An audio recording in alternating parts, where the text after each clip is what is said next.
Kevin, this isn't really much of a surprise, right? Well, look, a scoop by Jennifer Jacobs and her colleagues as it relates to the timing of this. They say reportedly that Secretary of Energy Rick Perry has notified President Trump that he is in fact stepping down and resigning from his post. Now, as you mentioned, Joe, this was widely expected earlier in the summer and in recent weeks, as he has been forecasting publicly that he was looking to leave the Energy Department. Now, it also comes at a time, however, in which he has faced scrutiny for how he has communicated with Rudy Giuliani, the president's personal attorney, on the matters pertaining to Ukraine. The Wall Street Journal had reported just the other week that Secretary Perry was in contact with Giuliani on the issue of Ukraine.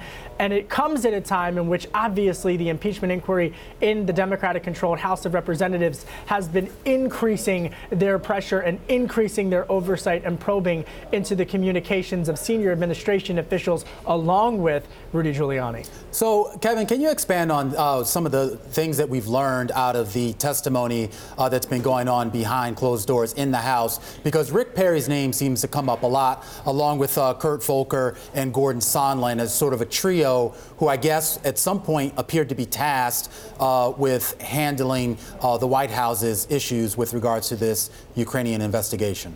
Precisely. Romaine, I'll make 3 quick points. The first and foremost is I just left Capitol Hill, where I was talking to sources about some of this testimony, and what they can say is that Democrats are suggesting that there was some type of shadow foreign policy being operated from Rudy Giuliani as it relates to Ukraine, and that because of that, Giuliani was putting senior administration officials like Secretary Perry, to some extent like Secretary Pompeo, in a bit of a quagmire, for lack of a better word, in the sense that they were having to deal with Rudy Giuliani on foreign policy. The second point, clearly the White House, President Trump pushing back on that. You heard that earlier today at that press conference from Acting Chief of Staff Mick Mulvaney, in which he said that the president gets to decide who goes where as it relates to foreign policy.